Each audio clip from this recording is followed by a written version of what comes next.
बिस्मिल्लाहिर्रहमानिर्रहीम। मैं हूं Mohammad Islam. A journey of 1000 miles begins with the single step. आज का जो हमारा लेक्चर है वो है आइडेंटिफिकेशन परेड, उर्फ़े आम में जिसे शनाख्त परेड कहा जाता है। सबसे पहले तो मैं आपको इसमें जो रेलिवेंट लॉज हैं वो बता दूं कि आर्टिकल 22 ऑफ कानून शहादत आर्डर और Lahore high court Lahore rules and order का वॉल्यूम 3, ये दोनों लॉ इससे डील करते हैं।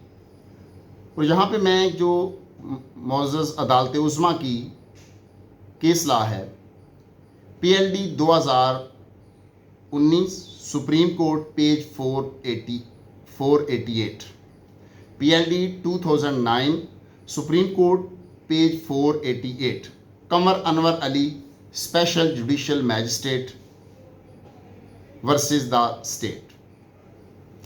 ये जो केस लॉ मैंने आपसे डिस्कस किया ये मदर केस लॉ है। इस पे तमाम शनाख्त परेड का प्रोसीजर आपसे आपके माइंड में आने वाला हर क्वेश्चन का आंसर इस केस लॉज के अंदर मौजूद है। मैं स्टार्ट में ही आपको ये सजेस्ट करूंगा कि आपने हर सूरत में इस केस लॉ को स्टडी करना है। अब हम आते हैं, मैं सबसे पहले आपको बुलेट पॉइंट्स बता दूं कि हम कैसे इस टॉपिक को डिस्कस करेंगे कि व्हाट इज शनाख्त परेड। शनाख्त परेड है क्या, इसका ऑब्जेक्ट क्या है, इसकी लॉ में एविडेंशियरी वैल्यू क्या है, शनाख्त परेड कौन कर सकता है, शनाख्त परेड किस जगह होती है, शनाख्त परेड कब होनी चाहिए, और शनाख्त परेड करने के लिए जो फॉर्मेलिटीज़ हैं वो क्या हैं, और शनाख्त परेड का प्रोसीजर क्या है।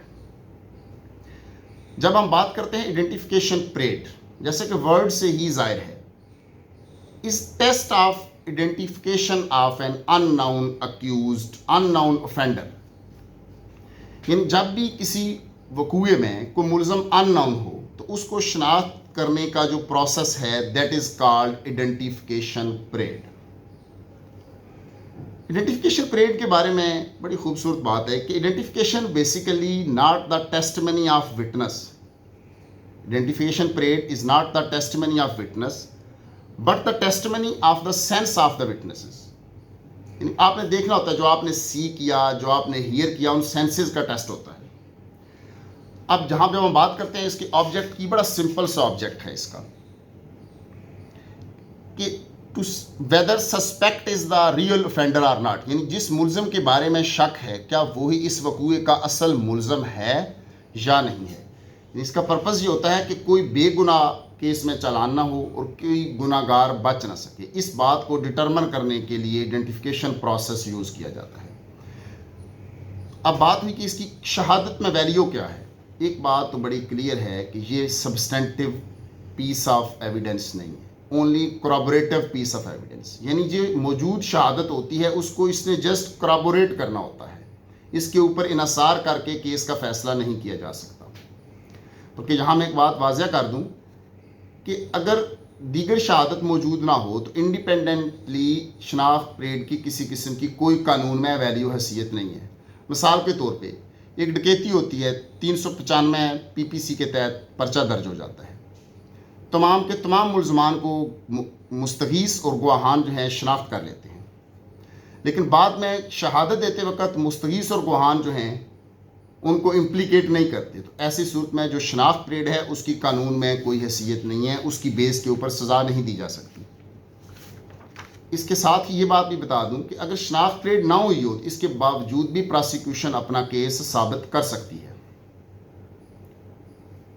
अब आइडेंटिफिकेशन परेड कब कंडक्ट होगी, इसमें एक ही बेसिक बात है, एक ही बेसिक वर्ड है कि when the offender is completely stranger, यानी ऑफेंडर जब कंप्लीटली स्ट्रेंजर होगा तो आइडेंटिफिकेशन परेड कंडक्ट होगी। अब आइडेंटिफिकेशन परेड कहाँ कंडक्ट होगी। अब पाकिस्तान में जो सेटल्ड लॉ है उसके तहत only in jail, neither in police station nor any other place. अब पहले एक कॉन्सेप्ट होता था कि कोर्ट में ड्यूरिंग ट्रायल आइडेंटिफाई कर दिया जाए, लेकिन अब ऑनरेबल सुप्रीम कोर्ट ने इस बात को भी सेटल कर दिया है कि उसमें फॉल्स इम्प्लीकेशन होता है, क्योंकि हो सकता है कंप्लेनेंट ने मुस्तगीस ने दौरान at the time of delivery of copies देख लिया हो, at the time of evidence देख लिया हो। इसलिए अब जो शनाख्त परेड जिसको सेंटिटी अटैच है as a corroborative piece of evidence, वो जो जेल में कंडक्ट होगी। अब शनाख्त परेड कंडक्ट कौन करेगा? शनाख्त parade only by magistrate, neither by the police नार बाय एनी अदर पर्सन। शनाख्त परेड सिर्फ और सिर्फ मैजिस्ट्रेट कंडक्ट करेगा। अब इससे अगला सवाल यह आता है कि शनाख्त परेड कहाँ होनी चाहिए, शनाख्त परेड कब होनी चाहिए। नेक्स्ट क्वेश्चन यह है कि शनाख्त परेड कब होनी चाहिए। बड़ी सिंपल सी बात है कि शनाख्त परेड उसी की एविडेंस में वैल्यू, उसी को as a corroborative piece of evidence consider किया जा सकता है जो एज अर्ली एज पॉसिबल जल्द हो। इसकी वजह क्या है? वजह यह है कि इंसानी जबिलत है कि पैसेज ऑफ टाइम, वक्त गुजरने के साथ साथ जो ह्यूमन मेमोरीज हैं वो फेड हो जाती हैं, विजन ब्लर हो जाता है। इसलिए कहते हैं शनाख्त परेड उसी को कानून में सेंटिटी अटैच है जो जल्द से जल्द हो। अब बात आ गई मेन, हम आते हैं कि प्रोसीजर क्या है शनाख्त परेड करने का। अब प्रोसीजर में जाने से पहले कि बता दूं कि मैजिस्ट्रेट जिसने शनाख्त परेड करनी है उसने कौन कौन सी बेसिक फॉर्मेलिटीज़ को ऑब्जर्व करना है, क्योंकि इसमें जो वाइटल फैक्टर है वो ये है कि इफेक्टिवली मैजिस्ट्रेट तमाम प्रिकॉशंस को ऑब्जर्व करे। फिर मैजिस्ट्रेट के लिए ये बात काबिल पाबंदी है कि वो तमाम के तमाम प्रिकॉशंस जो उसने during process of identification parade लिए वो उनको प्रोसीडिंग्स का हिस्सा तहरीरी सूरत में बनाएगा। फिर मैजिस्ट्रेट ने ड्यूरिंग प्रोसीडिंग्स ये बात मेक श्योर करनी है कि एक विटनेस दूसरे विटनेस को शनाख्त परेड के दौरान ना तो देख सके और ना ही जब एक विटनेस शनाख्त परेड करके बाहर जा रहा हो वो उसको आपस में इंटीमेसी कर सकें, आपस में मिल सकें, आपस में कोई इशारातन करायातन बात कर सकें, क्योंकि इससे फॉल्स इंप्लीकेशन का खतरा बढ़ जाता है। बात फिर वही है कि मैजिस्ट्रेट ने एक्टिवली, मोस्ट एक्टिवली और इंटेलिजेंट इंटरेस्ट के साथ प्रोसीडिंग्स को कंडक्ट करवाना है, not as a silent spectator. अब यहाँ पे बड़ा एक लीगल क्वेश्चन है कि इफ अगर एक से ज़्यादा मुल्जमान एक केस में हों तो क्या उनकी शनाख्त परेड इकट्ठी होगी? Answer is no. ये ऊपर हमने केस ला जिक्र किया, PLD 2019 सुप्रीम कोर्ट पेज 488। इसमें बड़ा क्लियरली ऑनरेबल सुप्रीम कोर्ट ने ये बात वाज़ह कर दी है कि एक मुल्ज़म की ही शनाख्त परेड होगी, सेपरेटली होगी। इकट्ठे तमाम मुल्ज़मान को या तमाम गवाहान को शनाख्त परेड के लिए नहीं बुलाया जा सकता। अब हम आते हैं कि प्रैक्टिकली प्रोसीजर जो पाकिस्तान की कोर्ट्स में कौन सा प्रोसीजर है जो प्रैक्टिकली ऑब्जर्व हो रहा है। जब भी पुलिस किसी मुल्ज़म को गिरफ्तार करती है और पुलिस इस कंक्लूजन पे पहुंचती है कि मुल्ज़म की शनाख्त परेड होनी है, पुलिस मुल्ज़म को कंसर्न मैजिस्ट्रेट के पास for the purpose of judicial remand for identification parade पेश करती है। अब जब मैजिस्ट्रेट के पास पेश हो गया तो वहाँ पे मैजिस्ट्रेट ने कुछ चीज़ें ऑब्ज़र्व करनी है कि क्या जब मुल्ज़म पेश हुआ वो मफल्ड फेसिस में था, अगर था तो मैजिस्ट्रेट लिखेगा, अगर नहीं था तो फिर मैजिस्ट्रेट इज़ बाउंड कि वो पुलिस को डायरेक्शन देगा कि इसके मफल्ड फेसिस को मफल किया जाए और ये बात ऑब्ज़र्व करेगा कि मुल्ज़म जब पेश किया गया तो ये मफल्ड फेसिस में नहीं था, और इसके बाद उसको वो जुडिशियल रिमांड के लिए जेल मुंतकिल कर देगा और वहाँ पे जेल अथॉरिटीज़ को भी डायरेक्शन दे देगा कि आपने इसको किसी ऐसे कि आपने बाहर के लोगों से इसकी मुलाकात नहीं करवानी, स्पेसिफाइड जगह पे रखना है। अब यहाँ पे बात आती है कि जब मैजिस्ट्रेट ने उसको भेजा जेल तो मैजिस्ट्रेट ने उसको कितने दिन के लिए जुडिशियल रिमांड पे भेजना है। यहाँ पे ये बात क्लियर कर लें कि उस जुडिशियल रिमांड के ऊपर डेट नहीं डाली जाएगी। ठीक है, ये बात बड़ी क्लियर है कि अगर डेट डाल दें, उस दिन दोबारा मुल्ज़िम को पेश कर दिया जाए तो फिर उसका सारा, अगर अभी तक शनाख्त परेड ना हुई हो तो उसका सारा के सारा पर्पज़ फोत हो जाएगा। हाँ, मैजिस्ट्रेट ये कर सकता है कि वो मुल्ज़िम को तलबी तो ना करे, अलबत्ता 2 या 3 दिन की डेट डाल दे जिसमें इन्वेस्टिगेशन ऑफिसर से प्रॉपर उसकी प्रोग्रेस रिपोर्ट लेता रहे ताकि कोई मुल्ज़िम अरसा दराज तक जेल में ना पड़ा रहे, उसके मुताबिक वो प्रोसेस स्टार्ट होता रहेगा। अब आ जाती है कौन सा मैजिस्ट्रेट शनाख्त परेड करेगा। इस हवाले से बड़ी क्लियर सूरत हाल है। हर डिस्ट्रिक्ट में बाज़ औक़ात मौजूद सेशन जज साहबान ने एडमिनिस्ट्रेटिव तौर पे SJM की स्पेशल जुडिशल मैजिस्ट्रेट ड्यूटी लगाई होती है, या किसी दीगर मैजिस्ट्रेट साहब को स्पेसिफाई किया होता है, या बाज़ औक़ात डायरेक्ट एप्लीकेशन सेशन जज साहब को दी जाती है, वो किसी को मार करते हैं। अब वट एवर द प्रोसीजर होगा, अब एप्लीकेशन आ गई मैजिस्ट्रेट साहब के पास। उस वक्त मैजिस्ट्रेट साहब ने एक तो इन्वेस्टिगेशन ऑफिसर को डायरेक्शन देनी है कि वो on such and such date गवाहान को पाबंद करके जेल में पेश करे। दूसरा, जेल अथॉरिटीज़ को डायरेक्शन देनी है कि शनाख्त परेड के लिए इंतज़ाम किया जाए, फ़लाँ दिन शनाख्त परेड की कार्रवाई होगी। अब अगर मैजिस्ट्रेट जब जाएगा शनाख्त परेड प्रोसीजर स्टार्ट करते वक्त, तो सबसे पहले वो ये देखेगा, मुलज़म से पूछेगा कि आप कितने दिन जेल आने से पहले पुलिस की कस्टडी में रहे। मुलज़म जो भी इसका आंसर देगा उसको भी पार्ट ऑफ द प्रोसीडिंग्स का रिकॉर्ड का हिस्सा बनाएगा। अब बात आ गई डमीज़ की, कि डमीज़ कितने होंगे। डमीज से मुराद ये होता है कि एक अफेंडर है, उसके साथ 9 से 10 उसकी शक्ल शुबाहत कद काट के मिलते जुलते लोगों को बिठाया जाता है, ताकि प्रोसेस कंप्लीट तब हो, ताकि गवाह इन 11 लोगों में से या 10 लोगों में से एक्चुअल ऑफेंडर को आइडेंटिफाई कर सके। अब जब डमीज़ बिठा दी गई हैं, अब डमीज़ है, जैसे मुलज़म दाढ़ी वाला था तो डमीज़ भी दाढ़ी वाले होने चाहिए। मुलज़म ने अगर कड़ा पहना था तो डमीज़ भी कड़ा पहना होगा, डमीज़ ने भी। अब जब डमीज़ बिठा दी गई हैं, मैजिस्ट्रेट ऑप्शन देगा मुलज़म को, ऑफेंडर को, वो अपनी जगह रिप्लेस कर सकता है।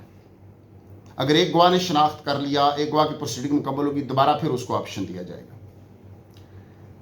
अब जो डमीज़ आ गई तो मैजिस्ट्रेट इज़ बाउंड कि वो डमीज़ की लिस्ट प्रिपेयर करेगा, उनके नाम, वल्दियत, पेशा और उनका एड्रेस लिख के उसको भी पार्ट ऑफ द रिकॉर्ड बनाएगा।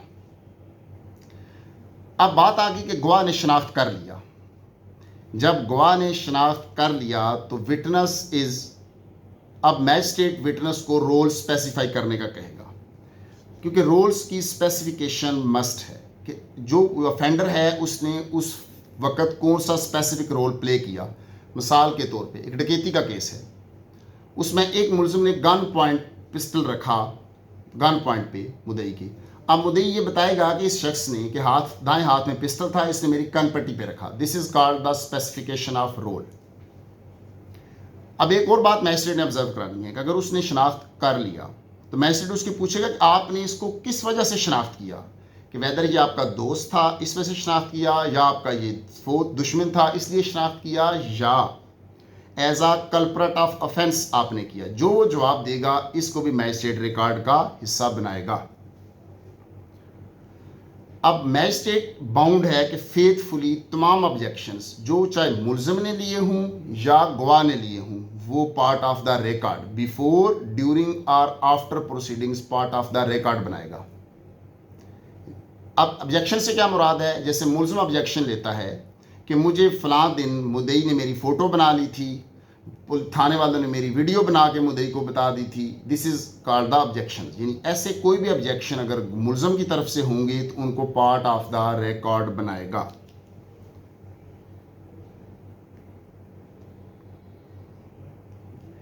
अब बात आ गई अगर डमी ने रॉन्गली आइडेंटिफाई की, अगर विटनेस ने रॉन्गली आइडेंटिफाई किया तो मैजिस्ट्रेट पाबंद है कि वो ये बात रिकॉर्ड पे मेंशन करेगा। अगर एक दफ़ा हुआ, 2 दफ़ा हुआ, 3 दफ़ा हुआ, मसलन मुलज़म 5 नंबर के खड़ा था तो विटनेस ने 7 नंबर वाले को खड़ा किया, मैजिस्ट्रेट उसका नाम वल्दियत लिख के रिकॉर्ड का हिस्सा बना देगा कि जी फ़लाँ ने इसको आइडेंटिफिकेशन इसकी गलत तौर पे की।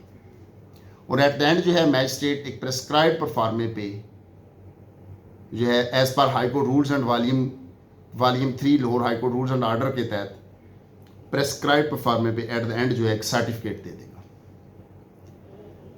अब ये मैंने मुख्तसरन कोशिश की कि इस सारे टॉपिक को वाइंड अप की, क्योंकि टॉपिक काफ़ी लेंथी था। अब एट द एंड मैं आपको एक बार फिर ये सजेस्ट करूँगा कि आपने अपने इम्तिहान की तैयारी के लिए, इंटरव्यू की तैयारी के लिए, आपका चाहे सिविल जजेस का एग्ज़ाम हो, लॉ के पेपर्स हों, एडिशनल डिस्ट्रिक्ट सेशन जजेस का एग्ज़ाम हो, प्रोसिक्यूशन का एग्ज़ाम हो, बड़ा इंपॉर्टेंट लेक्चर है, आपके लिए हेल्पफुल होगा। और आपने PLD 2019 सुप्रीम कोर्ट पेज 488 ये आपने हर सूरत में स्टडी करना है। कमर अनवर अली मैटर, ये स्पेशल जुडिशल मैजिस्ट्रेट थे, इनका मैटर की वजह से मैटर सुप्रीम कोर्ट में गया। आपने इसको हर सूरत में स्टडी करना है, ये आपके लिए बहुत हेल्पफुल रहेगा। उम्मीद है आपके लिए ये लेक्चर हेल्पफुल रहेगा। अब आइंदा हम किसी और टॉपिक पे आएंगे। अगर आपको किसी किस्म का कोई क्वेश्चन हो तो आप कमेंट बॉक्स में कर सकते हैं। बंडल ऑफ थैंक्स, शुक्रिया।